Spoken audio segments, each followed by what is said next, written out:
our candidates. And we're really thrilled. Welcome.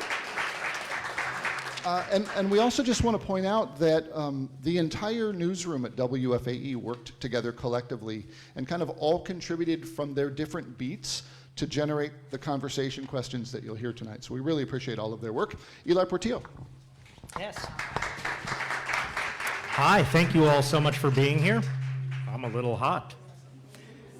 Steve Harrison is spending his day, actually he's probably driving back now, in Raleigh watching local leaders be questioned about crime. I don't know if any of you were watching that hearing in the General Assembly with the Oversight Committee, but it was quite interesting. So check it out tomorrow on WFAE or right now on WFAE.org if you want to catch up on the latest news.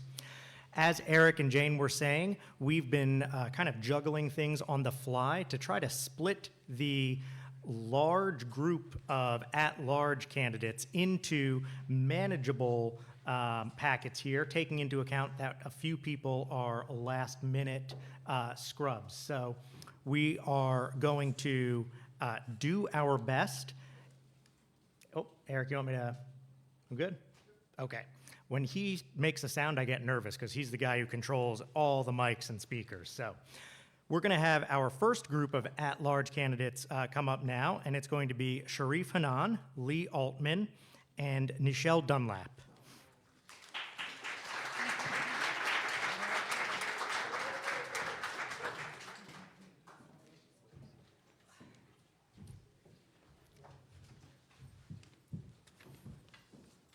All right, thank you all for joining us. We're going to keep things moving because, as we've said many times here, we have a lot of people to get through, a lot of races, and a lot of candidates. So to start, I'm going to ask each of you to say, in 1 minute, introduce yourself to folks, tell us who you are, and why you want one of these 3 at-large seats representing all of the 1.2 million people in Mecklenburg County.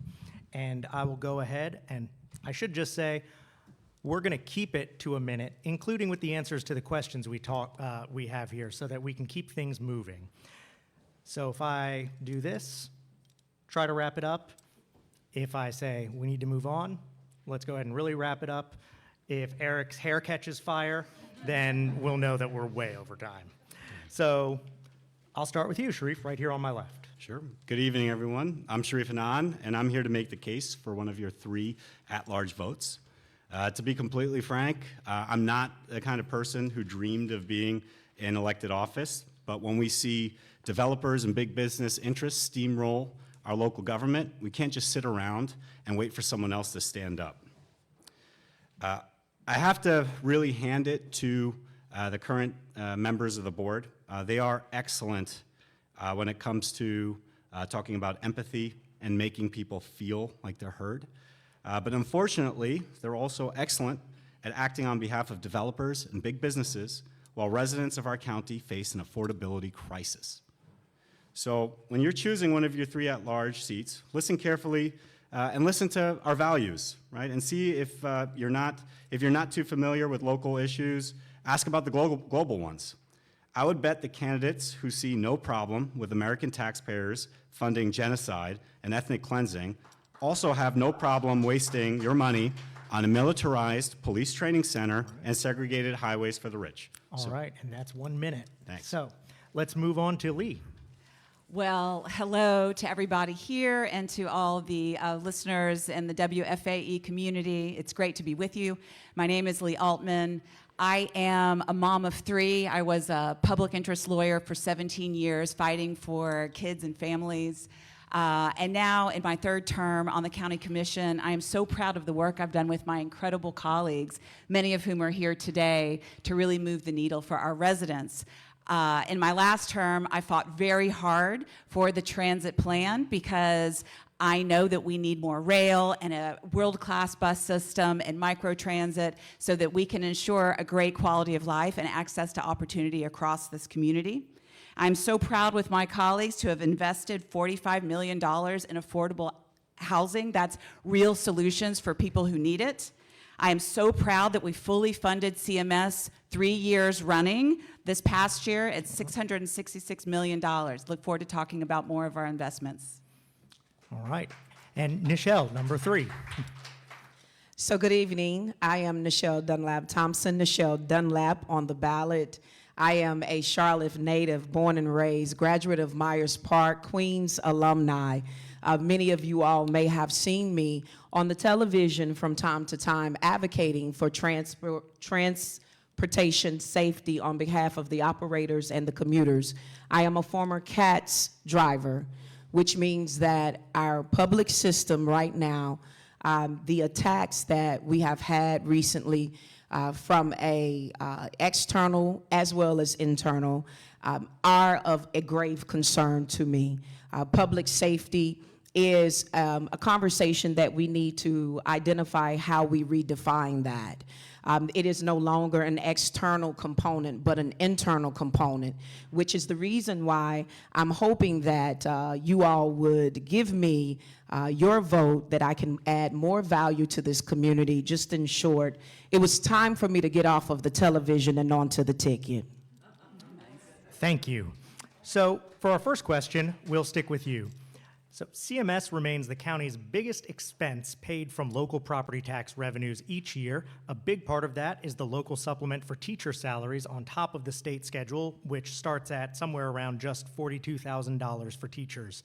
Local leaders like Superintendent Crystal Hill say we need more local teacher pay, especially since the state budget is MIA. What should the county do? And to be blunt, is it worth raising property taxes to pay a higher local teacher salary supplement? Thank you so much for that question. I just want to name that I am definitely not in favor of raising property taxes. Our community is suffering, as is. I think, though, it takes some really in-depth looking into. I know that the state of South Carolina is currently paying their teachers a little bit more than the teachers here in North Carolina. That speaks volumes. As a project lead organizer for South Carolina Jobs with Justice, I've spent a good bit of my time in the state of South Carolina. You all are very much aware of how red that state really is. And so for them to have a teacher salary that is more favorable than the state of North Carolina, I think it speaks to the inconsistencies, not just on a county level, but on a state level as well. There may need to be a need for some multi-state strategizing. I know that it is possible to do so. However, again, with the cutbacks from all of the governmental agencies, all of the federal transitions that are taking place, our community cannot stand, I don't believe, for a higher tax rate. And Sharif, we'll go to you next. Vary up the order a bit. Same question.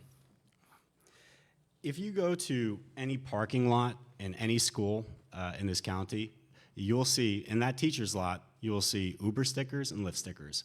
And why is that? It's because our teachers, who we're trusting our kids with, have to work multiple jobs just to make ends meet. First-year teachers do not receive an affordable wage, and that is a travesty. The county is only responsible for about 33% or so of teacher wages, so we would certainly have to work closely with Raleigh, which is a very difficult thing right now.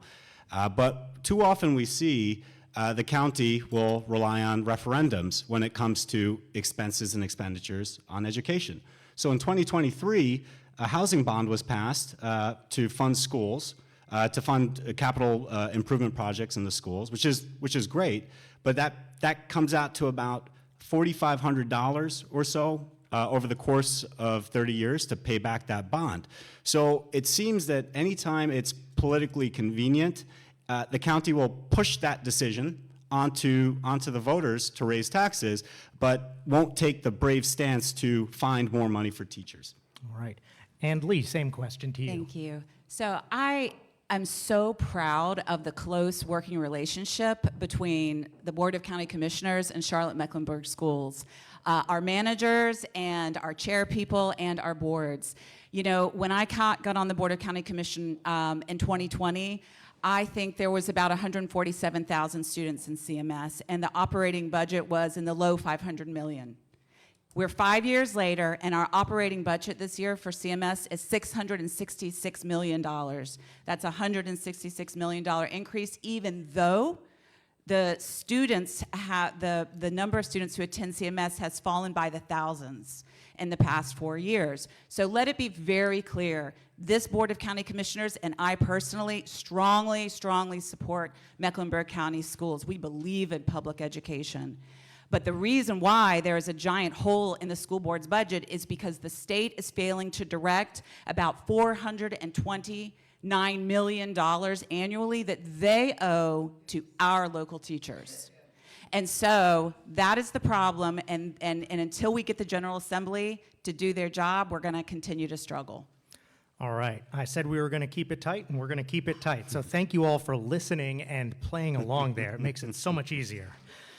So, Lee, you mentioned the county's involvement in affordable housing and how much has been spent in the past few years by this board and predecessor boards on that. Traditionally, in the Charlotte community, that's been sort of the city's responsibility and the city's silo. Should the county be more involved in promoting affordable housing, including by means like subsidizing new construction or more rental subsidies? What should the county's role be there, and what direction should it go? So prior to 2018, Mecklenburg County didn't fund affordable housing because we have other obligations that nobody's coming for. But due to the level of crisis, there's something like 40,000 units short in the city. The board decided to try to value add, even though, of course, the city has a $100 million a housing bond. We don't have that on the county side. But still, we have dug deep. We have been creative under the leadership of former Chairman George Dunlap, current Chairman Mark Jarrell, to engage with, when we can make the difference and close the deal so that affordable housing can get built. The county wants to try to step into those places where we can make the difference and bring more units onto the market, and of course, to preserve naturally occurring affordable housing when and wherever we can. And Nichelle, same question. So thank you for your question. I do believe that as a county, we need to start to put, I think, a little bit more stipulations on the corporations that are wanting to come to our county and do business.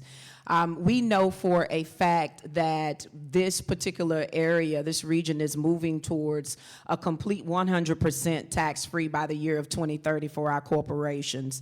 Now, I understand the importance of economic mobility. I understand the importance of making sure that we have an economy that is flourishing. But what I don't understand is how we're able to put the interests of corporations over the community. We need to look very in-depthly with how we can create some particular contingencies associated with these tax dollars that they are receiving. Now, I am not against businesses. I am not anti-business. I'm not anti-corporation. But what I am is I'm against exclusion of my community. Thank you. And Sharif, same question to you about the county and affordable housing. Sure. About 75% of households in Mecklenburg would not be able to afford a median-priced home as it is today. And that is a major issue. I'm not exactly sure when it happened, but folks started seeing their homes as an asset instead of what it's supposed to be, which is a home. And I do think that there are avenues to protect increased prices. You know, for example, private equity owning homes, finding ways to put more limitations on that, I think would be a good start. And also, I mean, this applies a little bit more to the city in Charlotte. We're seeing a lot of big buildings being built that are managed, that are rental properties, right? We don't want to have a city in a county where residents can only rent and can't afford. So we need to explore more condos and other properties where folks can actually afford to buy units instead of perpetually having to be a renter. So The county's budget retreat has identified the loss of federal funding for social services and other things that the federal government does as a major challenge that's looming in the coming years. I think the figure that staff presented at that retreat was about $1.3 billion in federal funding, directly and indirectly for things like health insurance, food assistance, et cetera, that are potentially at risk in the Trump administration and the federal environment of cutting that we're seeing.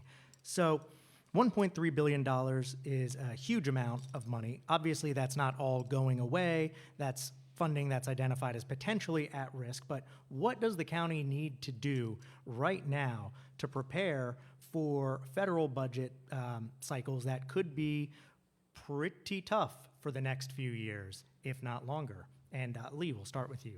Thank you. So at the moment, we are okay.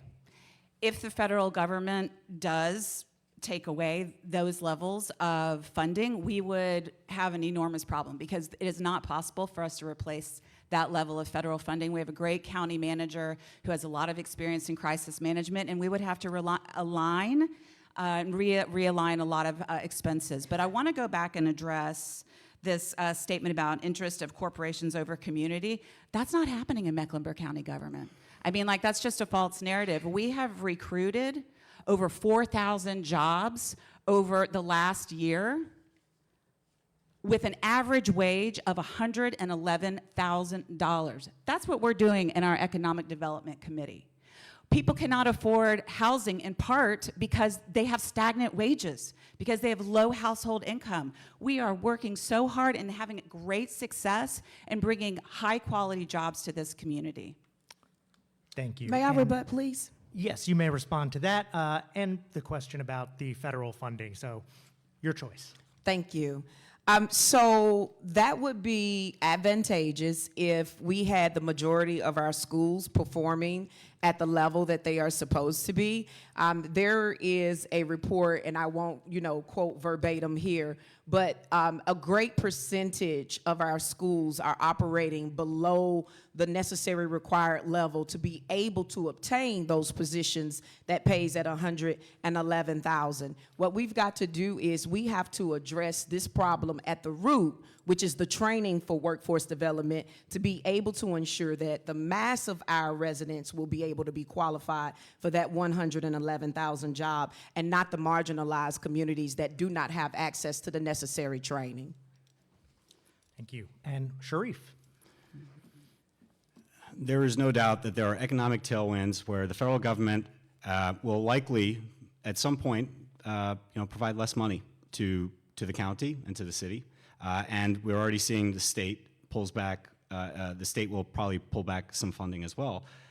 The commission here, though, has been very clear that it's okay with passing on those expenses to the people.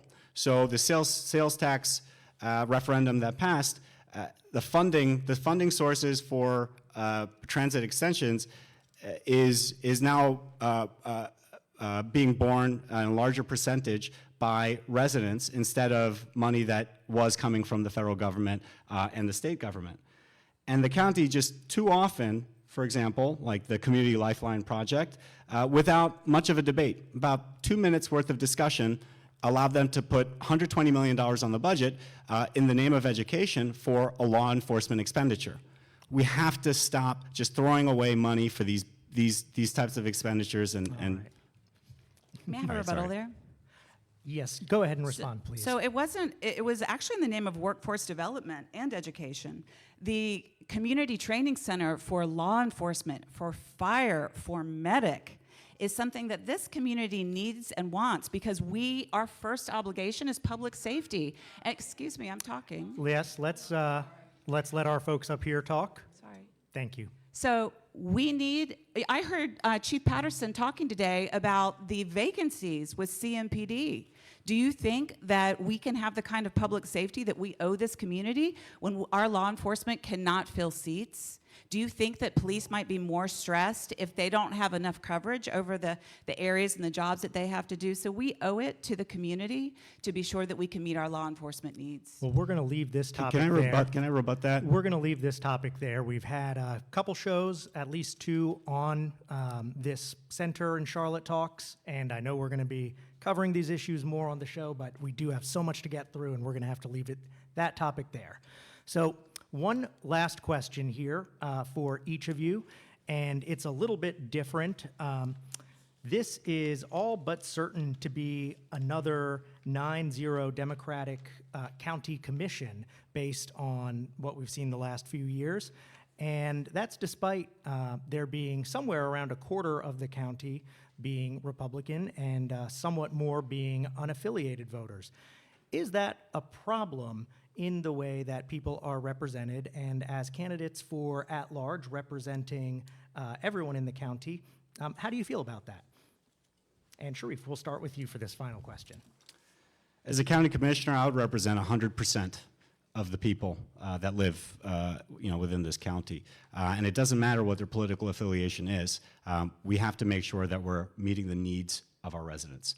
I went to a town hall meeting just on Saturday morning, and I engaged with voters about the I-77 toll road expansion, which no one is talking about the public-private partnership that is likely going to siphon off billions in toll revenues, by the way, to private interests.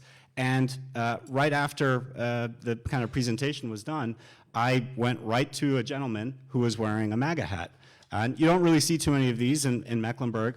And I explained to him why I was interested in talking about the I-77 in a way that was relatable, and he had no problem with my party or what it is that I was talking about. He appreciated that I was a straight shooter, that I treated him like an adult and like a human being, and that I was ready to get in the weeds on public policy. Thank you. And Lee. Thank you so much. So here at the local level, my goal is to fix the roof, whatever the roof is. We have a lot of issues around services and infrastructure, things that we have to do to make sure our community can thrive and everyone has access to opportunity. And so for me, I am trying to get us to the best delivery of services for the lowest tax rate. And so you ask a question about partisanship, and I don't really look through it that lens. I look through the lens of trying to help all of our residents thrive and prosper. I have great relationships with leaders across this community, including the Republicans who are serving here in Mecklenburg County, and I want to work with anyone who comes to the table in good faith to move the needle for our residents. So, and if you watch the Board of County Commissioners, you will note very spirited debate. So we don't have groupthink. We definitely have a lot of spirited disagreement. And Nichelle, you get the final word. Thank you so much for your question. For me, I heard Commissioner Lee Altman use the word partisan. For me, it's people. I know that we talk a lot of the times about democracy, but I think we have to get back to a level of decency. Unfortunately, from the top level down, we're starting to see a dismantle of our moral compasses. My objective as your next county commissioner at large is to ensure that every resident of this county is represented in each policy that is placed. My objective as your next commissioner at large is to ensure that when the budget is presented, it does not create additional barriers for you and your household. And so as we have seen here in recent times, a lot of our systems have failed us. A lot of our leaders have failed us. And so what I am humbly asking and requesting is that when all else fails, you vote Nichelle. Well, thank you so much. Let's give everyone a hand. Appreciate it. And we'll welcome our next County Commission at-large candidates up. All right.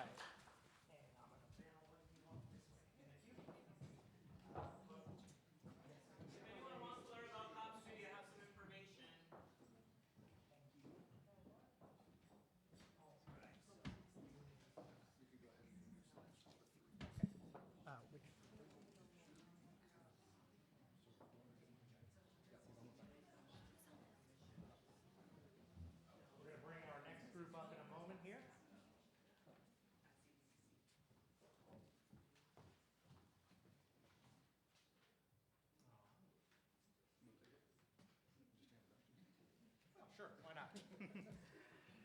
Thank you. So we are, like I said, accounting for a few people who are last-minute scrubs. So our next group is going to be Yvette Townsend Ingram, Arthur Griffin, and Leslie Allen. Please come on up.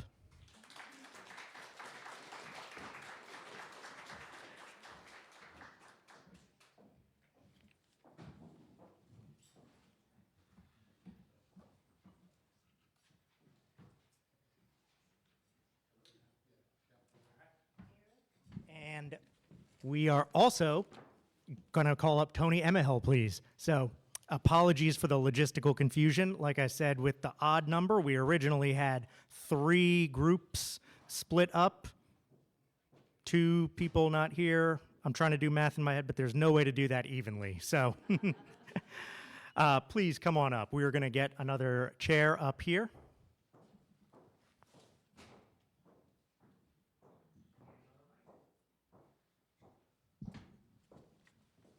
That's a good thing about having an Eric around. He just magically makes chairs and microphones appear. All right, so while that is getting set up, we're going to go ahead and keep things moving. Same deal as the first group here. With 1 minute, please introduce yourself, tell the folks who you are, and why you are running for County Commission at Large. Well, Eric says they'll need their mics turned on first. That's why I'm sitting in this chair and he's on the board back there. All right, so we are going to start with Yvette right here on my left and Eric. All right, please go ahead. Good evening, everyone. Thank you all so much for being here. I listen to WFAE faithfully every day, and I'm also a donor. My name is Yvette Townsend Ingram, also affectionately known as Commissioner YTI. I have served you now on the Board of County Commissioner for 1 year. I was sworn in December of 2024 and filed to run again in 2025 because, of course, I have a long way to go. I'm not done yet doing what I came to do. I have served my community well before I got elected. Actually, when I look back at my voting record, it was when I became a mom that I became involved. I have 2 sons, 2 black males. I think black moms will understand the dynamic of raising a black male in this society is quite different. I was a school teacher for 2 years. I have a bachelor's degree, an MBA, and a doctorate, and I want to put those tools to use. All right, moving down the line. Arthur. Good evening, everyone, and thank you for being here. My name's Arthur Griffin, and I currently serve you as an at-large member of the Mecklenburg County Board of County Commission. A little bit about me. I am a husband, a father, and a grandfather. I last worked as a senior vice president for McGraw-Hill Education in New York. I also worked as a school board member. I was elected here at large many, many years ago to serve you, and I also served as chair of the Board of Education. I am a Vietnam veteran. I retired as a lieutenant colonel. I grew up right down the street during segregated Charlotte. So I bring all of those lived experiences with me as I serve you in this entire community of Mecklenburg County. I hope you allow me an opportunity to earn your support and your vote tonight. Thank you. Thank you. And Leslie. First of all, thank you all for having me here. I appreciate it. Mecklenburg, in my opinion, doesn't have a lack of programs problem. It has a lack of direction problem. Nearly 45% of workers here are low wage. We rank near the bottom nationally economically with economic mobility, pardon me. Evictions are rising, and young working families keep leaving. That tells you growth is happening, but vitality is not. I don't just see this in reports. I see this in my own family. My son works HVAC, solid trade, and still had to leave the county to start a family. My oldest daughter is stuck in an apartment because moving is not realistic. I have a daughter in college who may never be able to afford to leave. And I have 2 younger children who are coming up next on these transitions. I am running because I live what it's like when everything depends on the next bill. County decisions should be made by slowing down. And thank you. We're going to keep it at around a minute there. Appreciate it.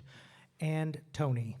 Thank you so much. I am Tony Emmahel, and you can find out more about me by visiting my website with aimhighwithtony.com. And when it comes to this at-large commission race, I think that we should look at how an at-large candidate truly serves the community. For me, that looks like looking at policy, looking at what the practices are, and then seeing how it truly applies to the people of the county. Because at-large candidates don't have a district that they can say that they're overseeing or caring or servicing, an at-large candidate should be seen from every aspect of the county. That does not relieve you of that responsibility to be seen in the county, to be felt in the county, and to serve the people of the county. Again, I'm Tony Emmahel. All right, and we're going to start with the same question as the previous panel. With CMS still asking for more funding to increase local teacher supplemental pay, what should the county do about that? How should the county address that? And to be blunt, is it worth raising property taxes here to increase local funding for CMS and teacher pay? And we'll go reverse order and start with you, Tony. I would not support an increase of property taxes or any taxes on our citizens right now. I believe that the county and all of its intergovernmental departments that we fund should be held accountable for every dollar spent and to show exactly how those dollars are working to improve the quality of life of our residents here.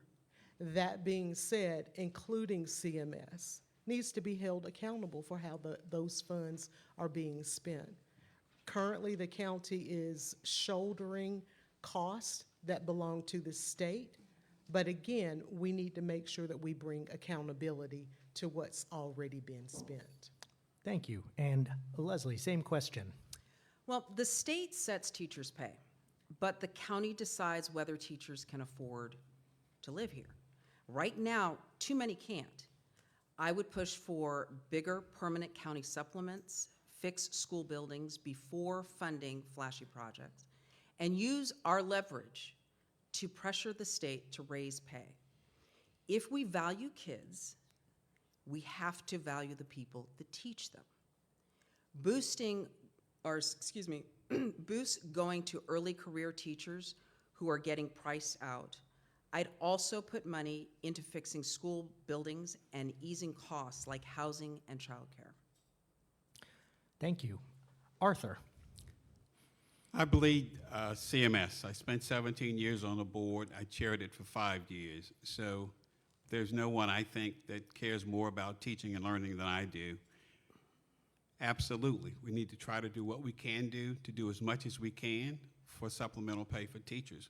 However, we have to be really focused and judicious in terms of raising taxes. Taxes is the last resort for me.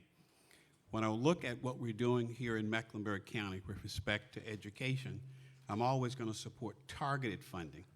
But what I want you all to know, we always get questions about everything except our core business. No one ever asks us about social workers, the folk in foster care, our adult and guardianship programs. So certainly, to the extent that we can support teachers, I will be first in line to do that. However, I'm not just going to willy-nilly raise taxes just to focus in one particular area. There's absolutely nothing that we can do other than time is up. All righty.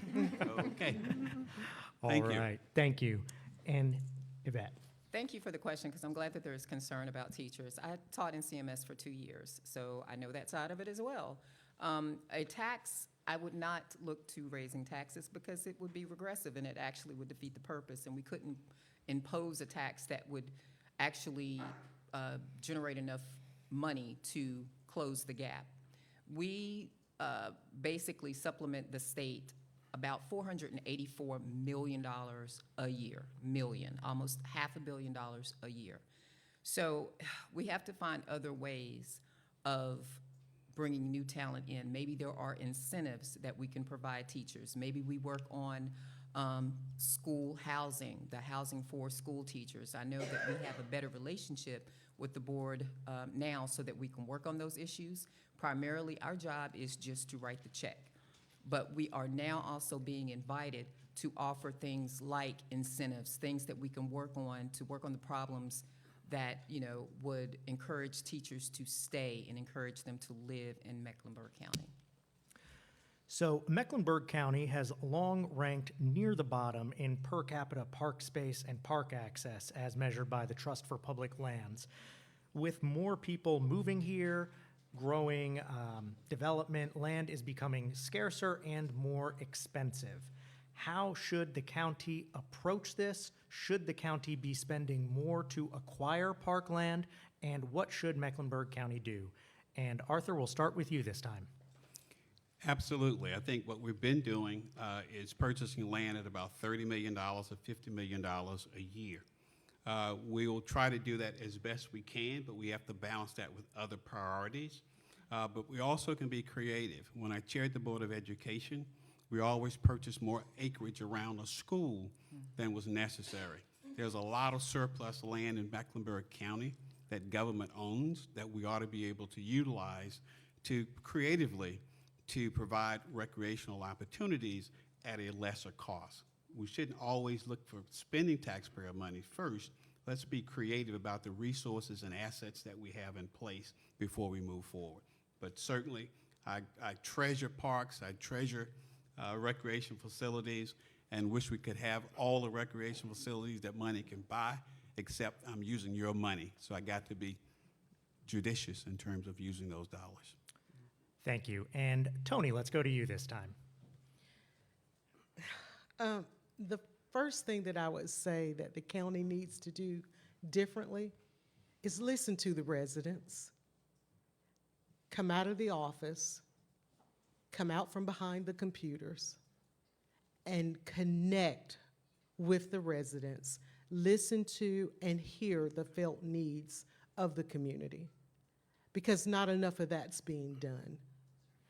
As I have talked to people across the county, they do not feel that the needs of the residents is adequately being addressed because our leaders are not in the community.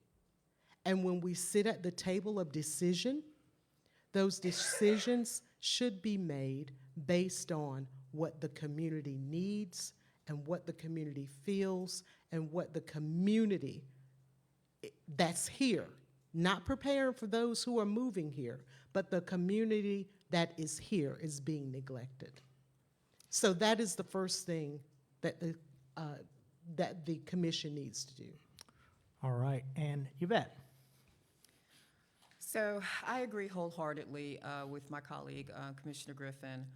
We have to be very judicious. I don't think that people understand that the only way we pay for services, we pay for all of the things that we pay for, is through sales tax and property tax. So if you don't want us to raise those things, we have to be judicious about how we spend those things. We have to prioritize. And it's very easy to say, based on talking to a few residents, what the feeling is of what we do and cannot do. But we have to look at, seriously, at numbers. We have to be knowledgeable and do research about where opportunities lie and take advantage of those opportunities. You know, just because you don't necessarily see us at every community meeting doesn't mean that we're not working in tandem with other organizations to meet the needs of the community and to meet the demands of the community. So I think that we are doing a good job. We can always do better, but we're working really hard to ensure that we listen to the community and that we supply the needs based on what we have. All right. And Leslie. Okay. So public spaces are extremely important. I would never begrudge us that.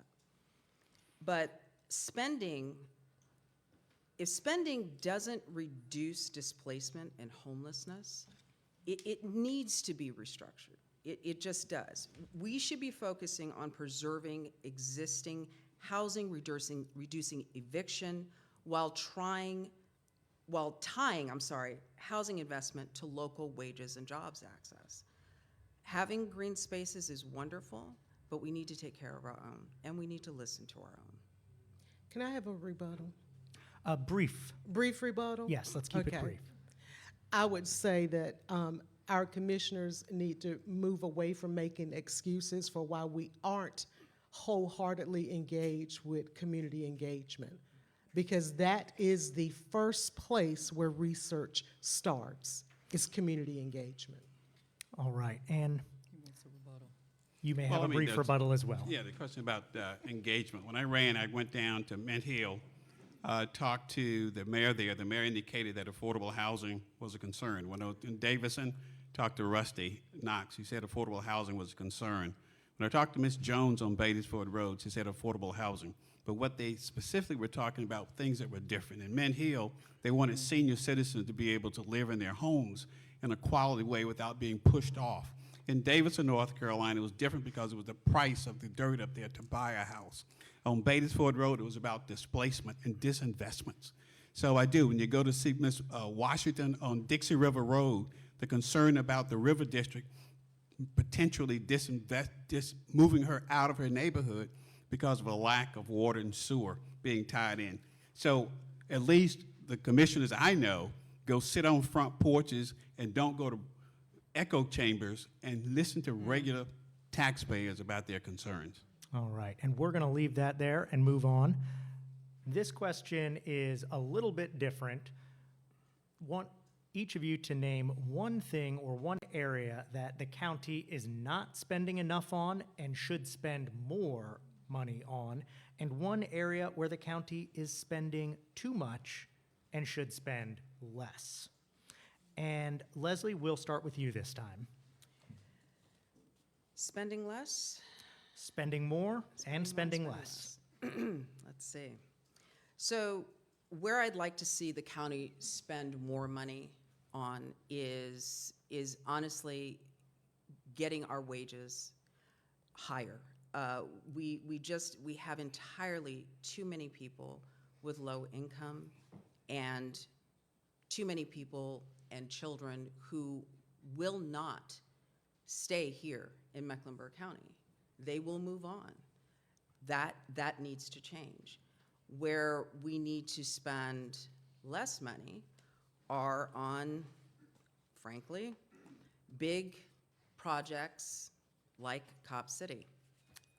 That is, that's not going away, guys. It's a big, big problem. There is nothing that we have seen since this government has taken over that would imply that a project like that is not going to bring in federal government big time and not in a great way. And I don't think any of us want to live under that. And let's see. I'm trying to remember who's gone in what order. It's all getting mixed up in my head, but let's just see. Yes. Let's go to Yvette. I sit on the Audit Review Committee for the Board of County Commission, and I can honestly say that I don't think that there's anything that we spend too much money on. We don't have enough resources. One of my great passions, and one that I wish that we could focus more money on, is our food ecosystem, our money to our farmers, because I don't think that anybody in this rich county, in this rich state, in this rich country should ever go hungry. That is just a bare necessity. Hunger should not be. It's a system that was created. Nobody should go hungry. Healthcare and food, nobody should ever want for that. So those are the two things that I think that we should spend more money on, but I can honestly say I don't think that we spend too much on anything. All right, and Tony. Let me first say that as a candidate in this forum speaking to you today about being one of your next commissioners at large, one of the first things I think that we should all look at is whether or not everyone that speaks to you tonight is truly being honest, because public trust is what our community is missing and lacking right now. When it comes to what we're spending too much money on, that would be these contracts for these large organizations. We've seen our small business owners go into the diocese and speak with the commissioners about the challenges of small businesses being able to make the entry point for service. And then the other area that we're not putting enough money into would be our aging community, our disabled community, and the aging community that's aging in place. Thank you. And Arthur, same question to you. I mentioned earlier, one of our core businesses is the Department of Social Services, so certainly more resources ought to be placed with our social workers, because our social workers work with the most vulnerable, not just seniors, but children that have been abused and neglected, as well as others. So certainly more money in that arena. What I would look at to tighten up, I wouldn't say to cut out, but to tighten up, trying to be everything to all people. We can't afford it. There'll never be enough taxpayer money to do all the wonderful things we want to do. So we have to be creative in terms of what we do, working with partners and our city government to maximize your investments that you provide us through your taxes, either sales tax or property taxes. Thank you. And for our final question here, I want to give you all the same question I gave to the first panel, which is, we are, again, almost certain to see a 9-0 Democratic commission, which we've had for the last several iterations here. Democrats are not 100% of the county, of course. How do you feel about that, and how do you go about representing everyone, especially as the era we're in is, let's say, more and more partisan? And we'll go in reverse order from the first question here. So, Tony, let's start with you. And making sure that I understand your question is, how would I, as a county commissioner, serve the entire community? Yes, and is there anything, I don't know, wrong with a 9-0 Democratic commission? Are we missing anything with that? Well, again, this is again where I say community connection and community engagement is important. You have to know the community. And as an at-large candidate, you have to realize that you're serving the young, the old, the black, the white, the Democrat, the non-affiliated, the Republican, the Tea Partier. You know, you are serving everyone. But if you are not intentional about engaging with that community, then you can find yourself in a partisan place, not looking to the left, to the right, up or down, and making a decision based off of one demographic that you're connected to. So the key to that is community engagement. Thank you. And Leslie. Well, I'll leave you with this. Mecklenburg is growing fast, but too many families are still living without room to breathe.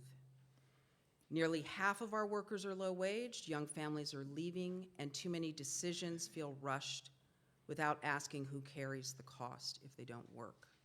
Whether you're Republican or you're Democrat, that resonates. All right. And Arthur.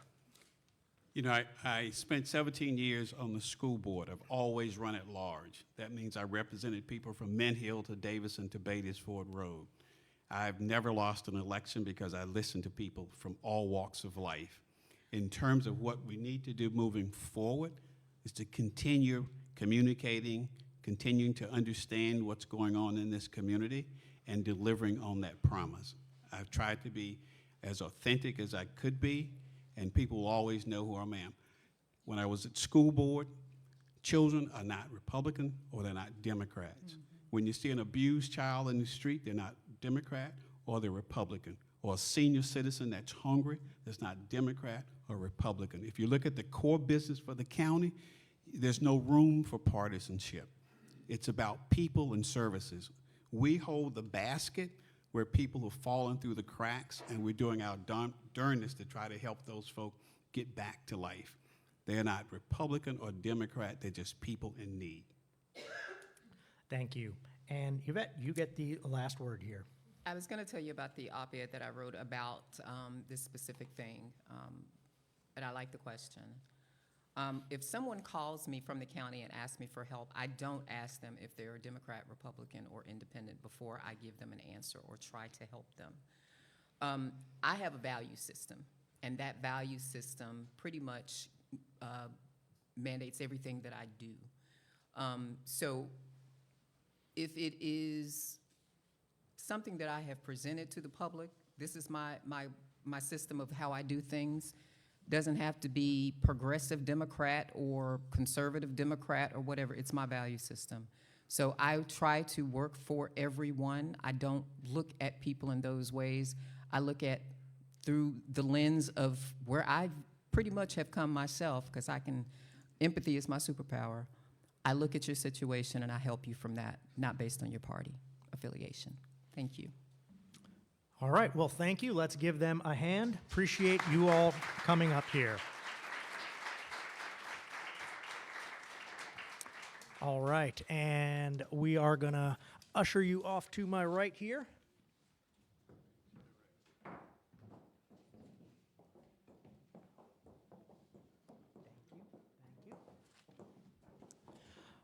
All right, moving along here. Next, I am going to invite up the Democratic candidates for District 1. It's Adam Pasiak, Jessica Finkel, and Morris McAdoo. Come on up.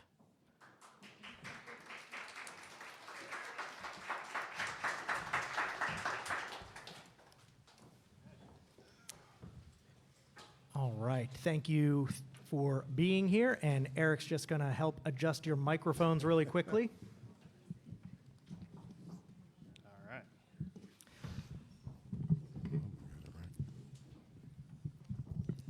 All right, so we are going to have the same deal as previous groups.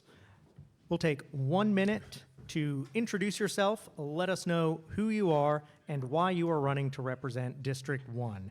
And I've started on the left, I've started on the right. Now we're going to start in the middle with you, Adam. So Perfect. Take it away. Awesome. Well, thank you, first of all, WFAE, for this opportunity. Been a long-time listener, first-time panelist, so excited about being here this evening to talk about District 1. My name is Adam Pasiak, and I am a candidate for District 1. And the last 10 years, I've been an advocate. I've been out there talking about our parks, talking about our recreational services, talking about our transit system, and trying to build a coalition in North Mecklenburg that's focused around our democratic principles. And I've seen firsthand that opportunity and access to those services that the county provides doesn't reach every doorstep and doesn't reach every family, that person that needs it. So my platform, my reason for running is to make sure that the county provides that access to everybody in District 1, whether that's access to MEC Pre-K for early childhood development, whether it's access to livable wages for new folks and current folks in the community looking to continue to make Mecklenburg home, or it's access to our health and services for all of our community. That's why I'm running, so thank you. Thanks, and we'll come this way, and Jessica, you're next. Yes, thank you so much. The opportunities like this are so prevalent nowadays, but I'm so happy that all of you are here to engage in local politics, because that isn't something that we get to see all the time, so thank you so much for hosting us today. My name is Jessica Finkel. I am running for County Commissioner, District 1, Mecklenburg County. It's easy to find me. I'm the only woman on the ballot, so. But yeah, I am running because I have worked and volunteered for the past almost 7 years in the justice space, ensuring that our communities have access to the resources that they need. That started in environmental justice and quickly moved to racial justice, housing justice, labor justice, because at the end of the day, everything really is connected. And I think that's something that has been an issue in Mecklenburg County for a very long time. We work in a lot of silos, and by coming together through community, by working together and making sure that we're not spinning our wheels, that we're not hitting our heads against the wall, then we can truly get work done for everyone. Thank you. And Mac, let's hear from you. Hello, everyone. Morris McAdoo, you can call me Mac. I am a husband. I am a father. I actually practice law. I've been practicing law for 20 years, about 3 blocks here, right off of Trade and Tryon. And within those 20 years, I worked in civil litigation, civil rights litigation, as well as in dealing as a small business owner. My wife is also a small business owner. Her shop is about 4 blocks from here. But currently, I am in this race because this is an opportune time to make sure exactly that we have someone in this seat that recognizes that the crisis that is coming when it comes to the services, funding associated with state and federal funding, and to make sure exactly that all communities through the entire district is fully represented and their issues are being heard. Thanks. And let's see, you mentioned that possible looming crisis. As I said earlier, county staff has identified more than $1 billion in federal money, benefits, services that the county receives that is in areas that have been either cut to some degree or threatened by the federal government. How should the county be thinking about positioning itself and working to address that possibility? We'll start with you. Thank you. Well, I mean, it not only are we looking at the insurity in regards to state and federal funding, but as we know, the legislature is also looking at how we calculate property taxes. That's something that we have to make sure exactly that our county government is looking at all of discretionary funding and making sure exactly how are we prepared for those crises, how are we prepared for the unknown. And so at this particular point in time, I think everything really is on the table. We have a responsibility to various individuals when it comes to our priorities and goals, whether it be affordability, our health and human services. All of these things we have to take into consideration, but we have to make sure exactly that we have responsible people who understand when it comes to critical thinking and making sure exactly that we address all of those issues and those services. Thank you. And Jessica. Yeah, absolutely. I mean, I've been calling my representatives for the past 7 years. I'm sure they all are annoyed at hearing my voices at this point. But it's truly taking a look at what the county is currently spending on, taking a look at those capital projects, what can be pushed off for now, what's non-essential. And it's also investing in our renewable resources. We have plentiful space. We have abundance of county buildings, school buildings, even bus stops that could have solar panels on them that we could pay through solar bonds. And that would drastically reduce the amount of money that we're spending on our energy output. That's money that we can take and put back into social services, that we can put into our mental health and public health services. And you know, we are going from 2 weeks back to back with snow and ice to 70 degrees this week. Climate change is upon us, and if we don't take the time to invest in these resources now, that cost is going to just continue to go up for us. And if we don't make that decision now, then our children, ourselves, we are not going to be able to survive very long. And Adam. Yeah, no, it's certainly a difficult situation that we're dealing with the federal government, our state government, right? We're hearing $400, $500 million that our state is lacking in funding for our county, and that puts the burden on our folks, right? Our property tax. The county's main source of revenue is our property tax. We're going to have a new evaluation here in 2027, and for the first time in a long time, we're potentially going to see most of that tax burden put on residents instead of corporations. So we have to be creative. We have to work with our public-private partnerships and our corporate sponsors to help ease that burden, but we also have to have everything on the table. We need to look at our spending. We need to make sure that we're having those tough decisions when it comes to that funding, because we don't know when this is going to change. Hopefully it changes in 2028 and we start seeing some more of that federal funding coming back, but until then, we need to get creative. We need to look at our budgets. We need to have those intergovernmental relationships with Raleigh to get them to realize that we need that funding from the state level to make sure that we can make ourselves whole. And Jessica, you mentioned working at the interplay of various systems in criminal justice and other areas that I think are, it's fair to say, pretty siloed.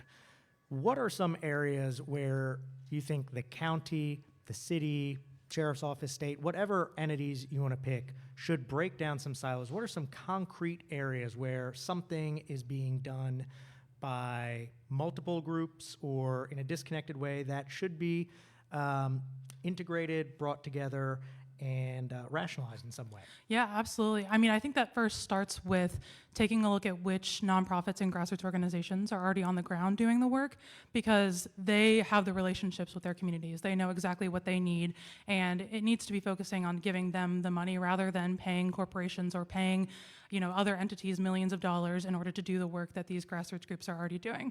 I think that's a huge first step that could save us millions of dollars.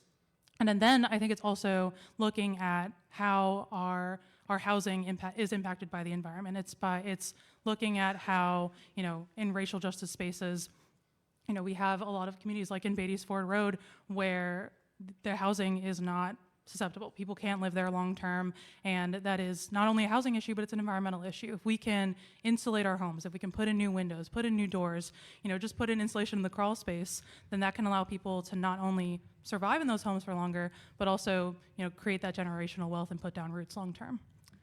Adam, same question to you. Yeah, I think it starts with listening, right? We need to get out in those communities. We need to listen to our communities, find out what they need, what's working, what's not. We have a lot of great partnerships in the county, and we lean on them to learn about what our communities need, but we also need to make sure as county commissioners we're out in the community listening as well. And then we need to have a quality scorecard to make sure that these partners are being graded through metrics and that we're actually getting the return on investment, because as like other candidates have said, we are acting on your behalf. We're the purse holders. We need to make sure that we're using our county dollars judiciously and making sure that we're picking those partners that are having the biggest bang for their buck and getting the community the resources that they need.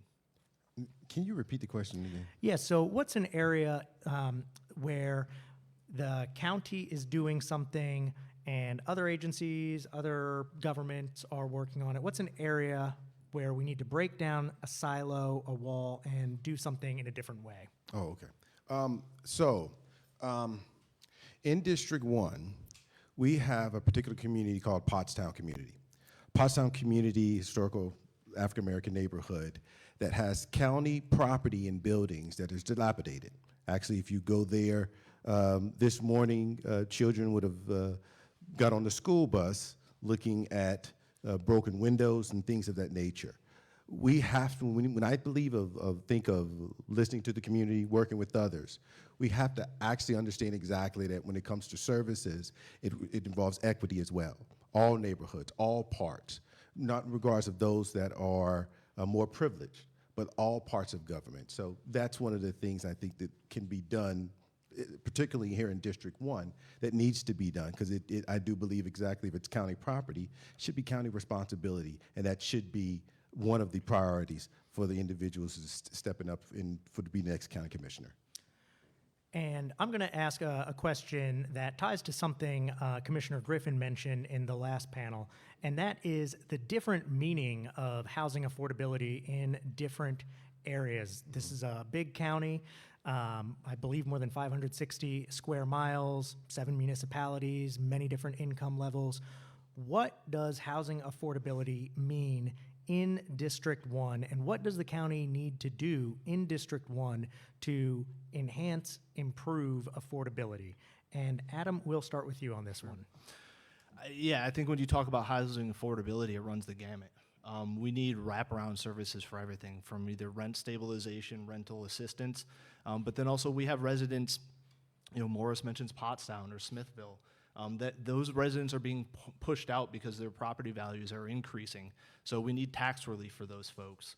We also need to have affordable housing for our teachers and folks that live up in District 1, because we have a beautiful lake, but it also makes things really expensive and living expensive. So it really runs the gamut up for us in District 1. So I think it's rental assistance, it's property tax relief, it's critical home repair to make sure that folks know that they can come to the county government to help them with those major assistance.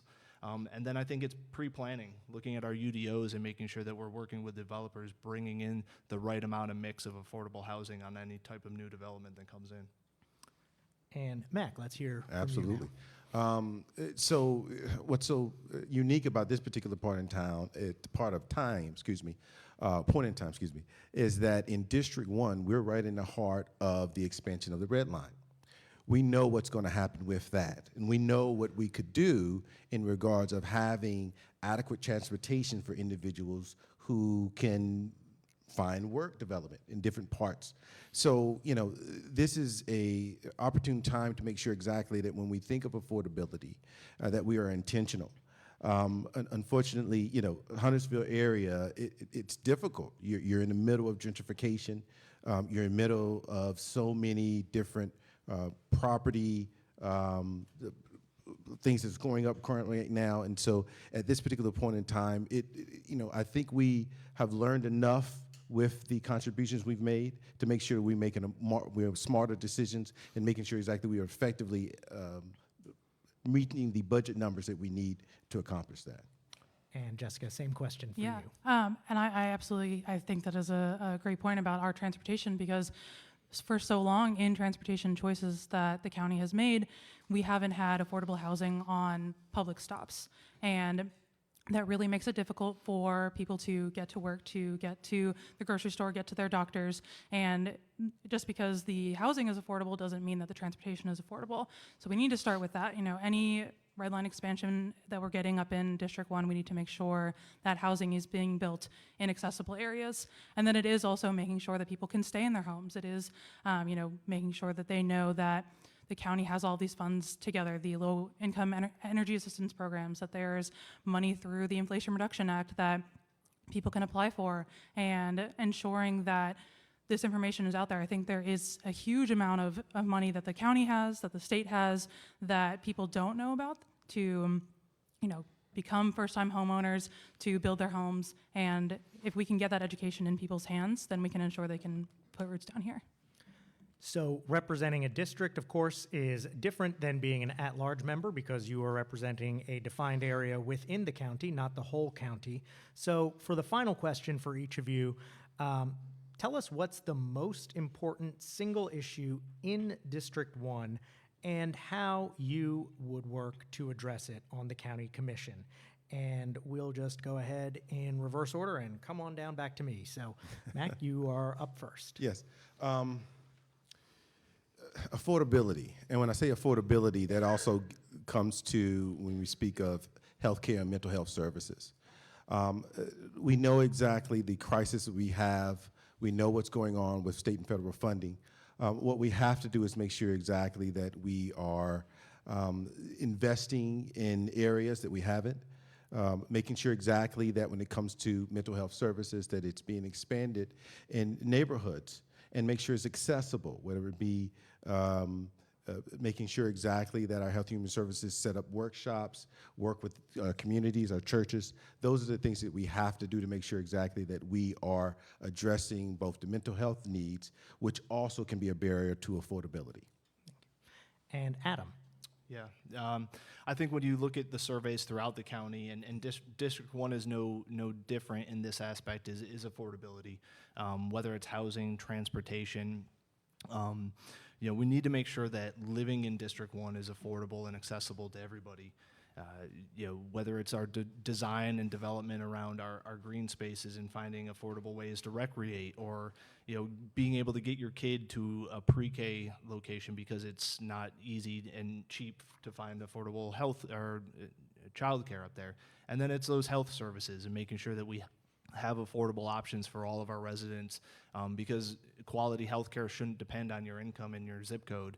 You know, we need to make sure that, you know, accessible medic services are available in North Charlotte. So that affordability runs the gamut. It's not just housing, it's everything when you talk about affordability, because we're being price gouged on just about everything now. Thank you. And Jessica, you get the last word. Amazing. Yeah, I think affordability is absolutely the center point of every issue that we're experiencing. And I think that also connects back to community. I think we as a society have become very individualistic, and that has resulted in us not being able to care for one another and on a local, state, and national level. And I think that how we solve that is investing in communities first. It's creating those third spaces for our students. It's making sure that they have access to outdoor green spaces. It's, you know, building community gardens so that neighbors can meet each other and learn how to grow their own food and get their hands in the ground. It's, you know, investing in transportation. It's making sure that, you know, young people can buy houses and live here long term and grow their families. And if we don't have that community care and we're not addressing the affordability crisis at its root, then we are going to see a mass decline in what's happening in Mecklenburg County. thank you all for being here. Let's give them a hand. And if you will exit stage right.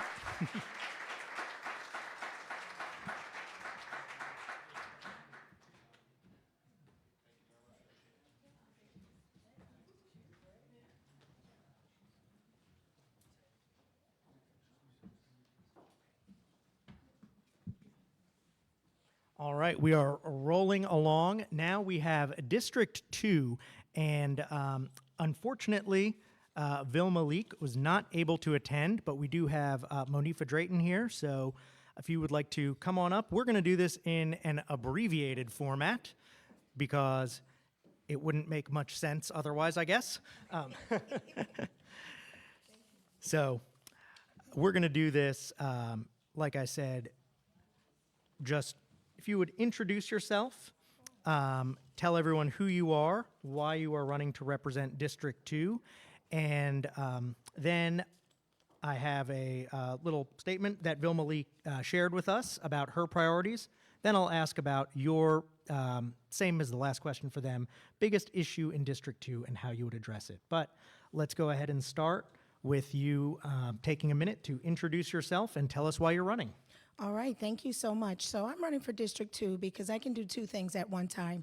I can honor the legacy that Commissioner Leak has established. She has done incredible work. At the same time, I can also recognize where we need to go and that people are being left behind. People are doing the right thing in District 2. However, they're still being left behind because the system is not working for those in District 2. When we look at affordability, when we look at housing, when we look at health care, whatever, access to food, we're missing something in District 2. So that is why I'm running, to take our community to the next level. It is time that we move forward. It is time that we truly strategically address the things that are hurting our community and hurting our people and begin to strategize our way out of it so that we can have the same opportunities that the other districts have. District 2 is very unique. It is, you have the haves, the have-nots, and I'm a paycheck away from not having. So the same thing does not work for every area. So if you go all the way down to some parts of Still Creek, I was talking to someone when I was canvassing, and they were talking about their child in private school. But then when I went a little further into the district, there were other people who were barely staying in their homes. And so we have to be very cognizant and very aware on how do we fix this issue, and I'm ready to fix the issue. I'm experienced to fix the issue, and I'm ready to fix the issues. Thank you. And like I said, we did get a statement from Vilma Leak. We will share the whole statement on WFAE.org in addition to all the videos and everything from tonight. But I just wanted to read one paragraph from it. Vilma Leak said, "My first priority has always been and will always be the people of District 2. No one can define my legacy but me. I'm still here, active in the community and effectively addressing your needs. When I asked for the opportunity to serve, you granted it, and I have never missed a chance to sit at the table to represent the distinct interests of the people of District 2. And she also said, and I can't not read this, "Don't stop a good leak." So, like I said, the entire thing, we will post that on our website, and you all can check that out and read it. So, what is the biggest issue that you see facing District 2, and how would you address it on the Mecklenburg County Board of Commissioners? So that's a difficult question because we have a lot of significant issues that are parallel and they're hurting everyone. But since you're asking for one issue, I'll say housing stability. Housing stability is a significant issue because we have a lot of historic communities. Also, District 2, it's a lot of development, but not a lot of benefit from the development. And so with the historical communities, for example, with the expansion of the I-77, it will remove some of the historic homes. And when they say, well, you know, eminent domain and all of these things, well, that means people are going to lose their home. And then when they say, well, we'll give you fair market value, well, how can you put the fair market value on something that belonged to my great-great-grandmother? And now you're going to take my home for development. And so we have to be very mindful of that. And also when you start to consider housing instability, that impacts everything. In healthcare, I'm a long time, I was in healthcare for over 22 years, a healthcare leader in 22 years, and so sometimes I'll go back to that because I'm trained to think that way. But there's something called social determinants of health, where if one thing does not work, then everything else around it is impacted. If a person is evicted, if they don't have housing stability, they're not going to be well. They will not be healthy. They will not be able to be effective parents. They will have there's a ton of issues that come along with housing instability. So that is what. Wait, now listen, there's nobody else here. So now, why am I being stopped? I see George Dunlap there in my sight line, and he's like, yo, get He's me up okay. here. He's okay. Okay. Well, thank you so much. We appreciate it. I am stopping you there. Okay. It wouldn't be fair if I didn't stop Okay. you and I'd stop everyone else. I get it. Plus, I got to take a moment of personal privilege here. I have 2 small children, and when I hold up my hand and I say stop, they never ever listen. So it's been really personally satisfying to hold up my hand and have people listen. So I'm the disruptor, huh? Thank you so much. We appreciate Thank you. it.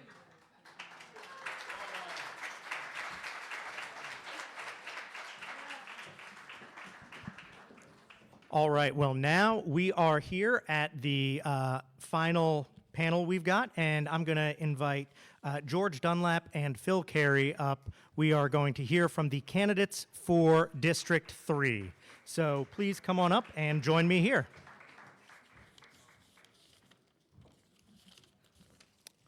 All right. So we've got just 2 folks here. Okay. And Eric is once again reminding me to wait to turn the mics on before I ask questions. So I'll just stare at you. Hey, Jen.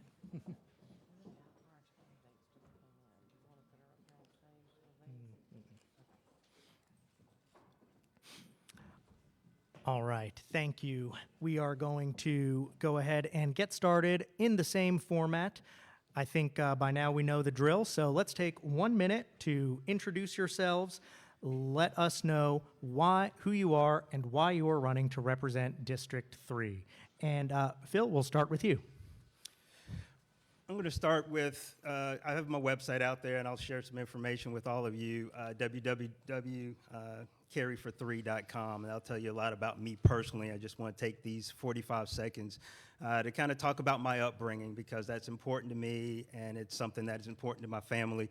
My mom was an educator for my entire childhood in the public school system up in Chapel Hill. She went on to Winston-Salem State University and served over in their Department of Education for 10 years, and then worked at North Carolina Central University in their Department of Education for about 10 years. So education is obviously very important. My dad was in public health, serving multiple facilities around the Piedmont area. And he also served as the Orange County Board of Commissioners chair for several years up in Orange County right here in North Carolina. So I come up here and I sit up here not being naive to what needs to happen and what can happen at the governmental level. All right, and George. Well, my name is George Dunlap. You will always hear me introduce myself as being elected by the people of District 3. And I'm intentional when I say that, because the people of District 3 elect me to represent all of Mecklenburg County. For anybody who knows anything about me, I am a community advocate. I've spent my life working in the community. I was a Marine. I spent 27 years as a police officer, have a degree in public administration, criminal justice, correctional science. I've spent my time working in this community. So the reason I'm running now is to continue the work that I've been doing for the last number of years, working on things like education, economic development, community safety, and those things are important not just to me, but to all of the citizens of Mecklenburg County. I've done well working with our current commission, and I want to continue to do that work. So a lot of candidates have been talking about affordability and housing affordability. Both of those, I think, are kind of nebulous terms. What does affordability mean in District 3, and what does the county need to do to facilitate affordability for the people who live in District 3? And George, we'll start with you this time. Well, one of the things I've noticed is that candidates don't necessarily have the grasp that current elected officials have, because affordability is a term defined by the government. When we start talking about 30% AMI, area medium income, 40%, 50%, that means they take a calculation of a person's income and determine what affordability is. Now, we personally might have a different description of what affordability is. It might be based on my paycheck. What can I afford based on how much I make? So it's a nebulous term. You can't really define it in such a way.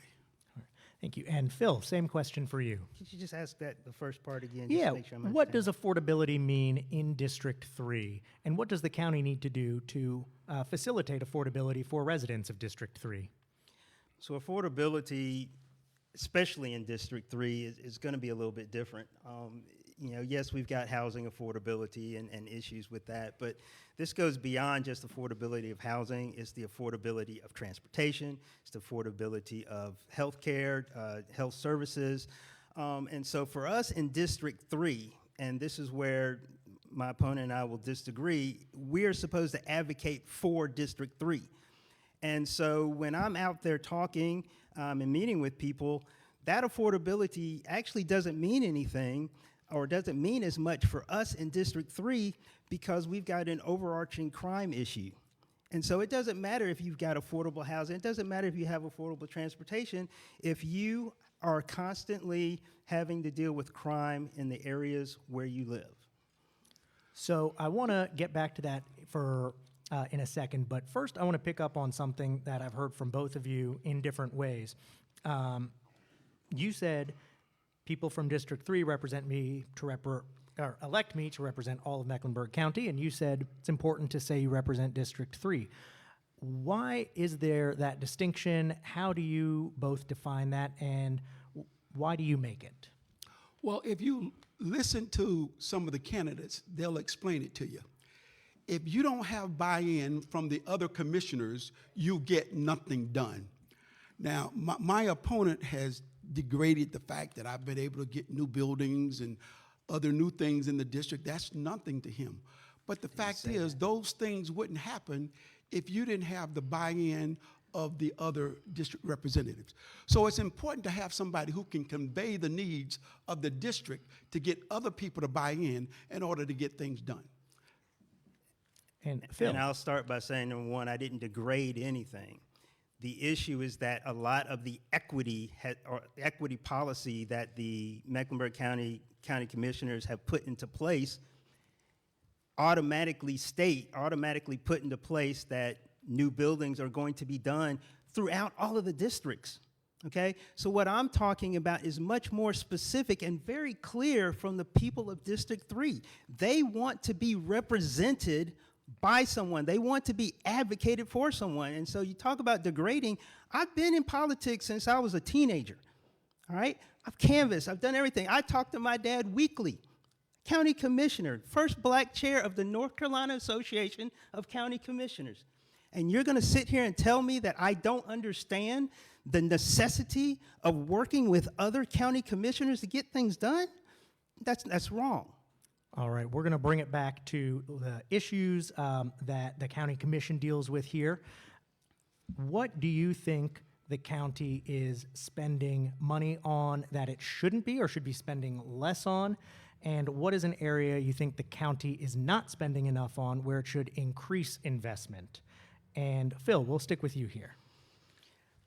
So, I have a finance and accounting background. It kind of makes me salivate a little bit, but the challenges are immense when it comes to our budget. And for me to sit here and say that we're spending too much on anything, that's just not, it's not fair or realistic. There's nothing that I can say from a big picture standpoint. I'd like to see us look into some of these smaller, maybe some of the grants and things like that that aren't going to move the dial in terms of the tax rate, but it's about making sure that we are maximizing every single dollar that we're spending and leveraging those dollars with other partnerships, public-private partnerships. And some people don't like that idea, and I get it.